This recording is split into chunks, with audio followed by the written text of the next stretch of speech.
everyone, and welcome to my channel, Cooking for the Family. I'm Dyvonne, and today I'm going to share with you how to make my grandmother's pecan pie. So first we're going to start off with our crust, because of course we want a nice flaky delicious crust, and this is how we make it. Now first you want to make sure that when you're putting your flour in your measuring cup, you want to level it off really well, just like I did there. And also when you're scooping your flour up, go ahead and aerate your flour so that way you don't pack too much flour into your measuring cup.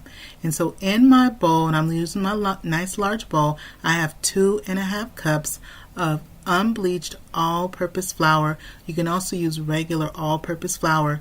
Then to that I added 1 tablespoon of granulated sugar, and I'm also going to add some salt. This is just regular table salt, and I'm putting in 1/2 teaspoon of my table salt. Now if you are new to my channel, welcome in, and if you're a returner, welcome back. And I want to thank all my wonderful subscribers for your likes, your shares, your subscribes, and your good vibe comments. I truly appreciate it.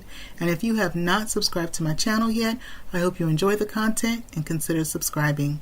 So once I go ahead and I whisk those dry ingredients together of the flour, the sugar, and the salt, our butter and our shortening. My butter, I'm using unsalted butter. We're going to be using 1 stick, which is 1/2 cup, and we're also going to be using the same amount, which is 1/2 cup of our shortening as well. Now both of these were in the refrigerator, my shortening and my butter, so they're nice and ice cold. I'm going to use my bench scraper. I'm going to just break up the shortening as well as my butter. I'm going to put these into pieces that are going to be about the size of, say, like a nickel, around about there. And so we're going to finish breaking them down once we put it into our bowl with our dry ingredients. And so that's why I love this bench scraper. It gives me that leverage I need to go ahead and just break down my shortening and break down the butter, just like that. And this is going to be enough dough to make 2 pie crusts, and that's what I'm going to be making today.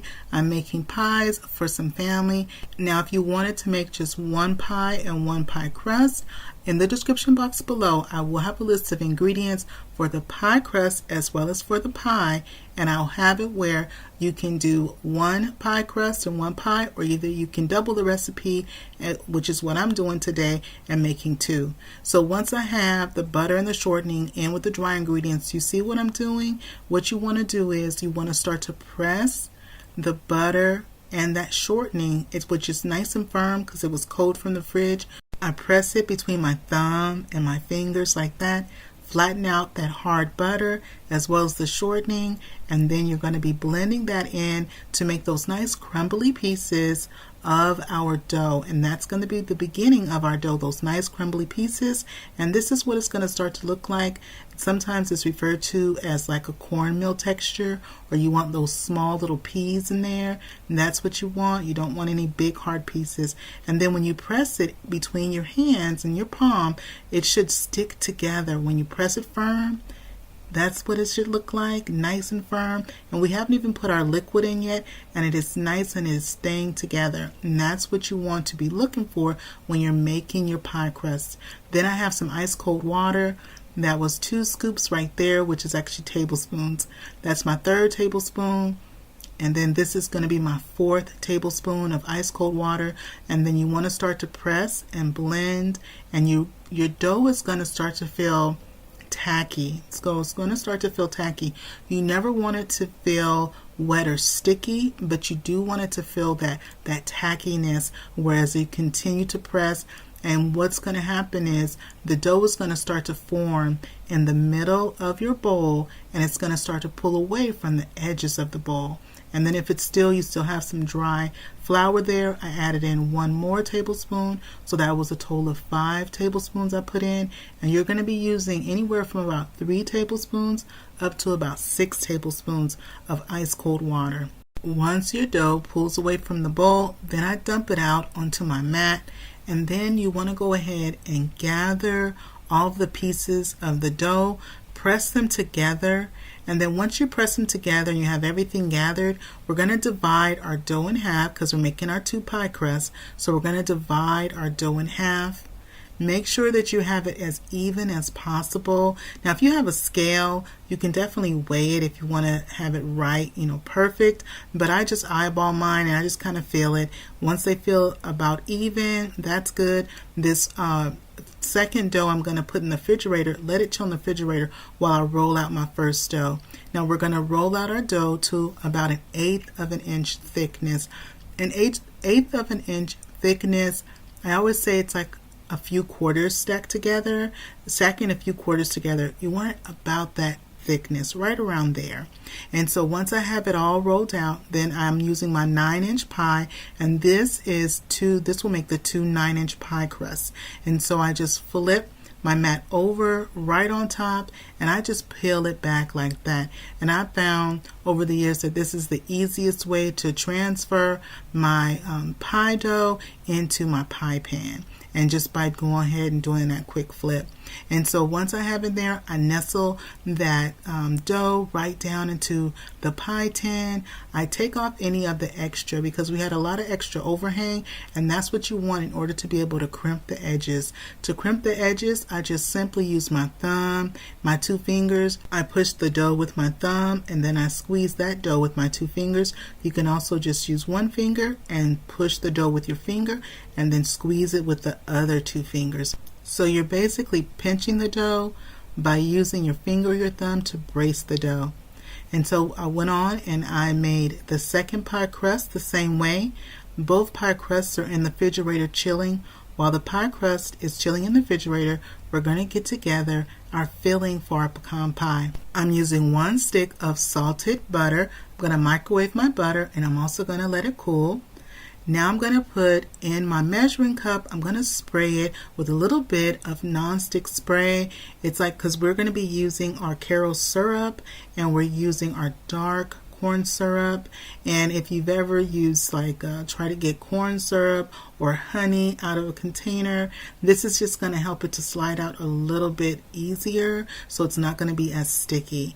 And we're going to be using 2 cups because it's the double recipe, so we're going to be using 2 cups, and we like to use the dark Karo's corn syrup.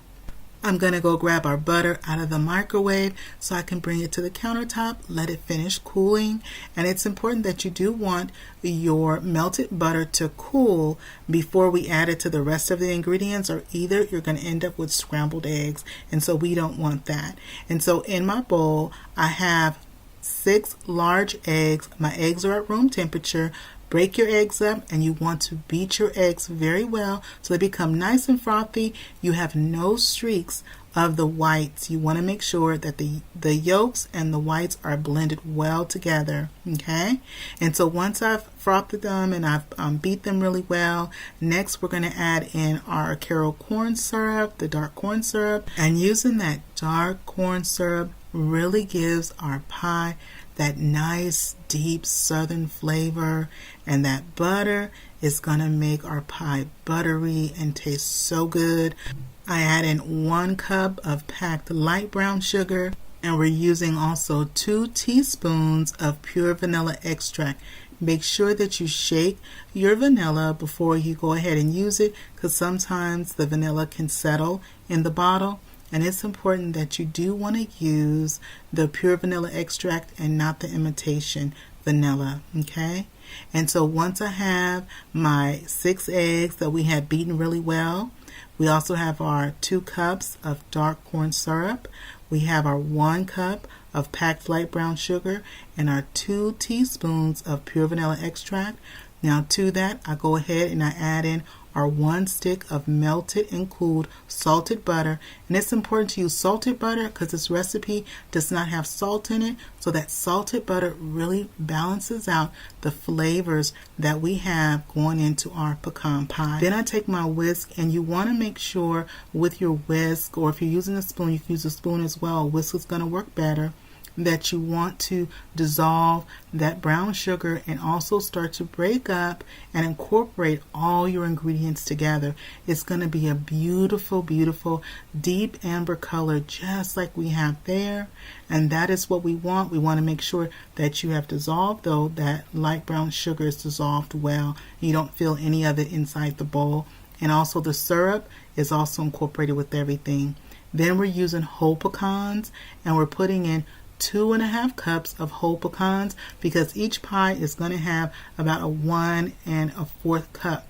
So 1 1/4 cup is going to go into each pie, and together that comes up to 2.5 cups, and that's what we're going to put in. It doesn't seem like it's a lot of pecans initially, but I'm going to share with you what I do once I fill my pie crust with our filling. My father's family were farmers, and one thing that my grandfather had on his property were pecan trees.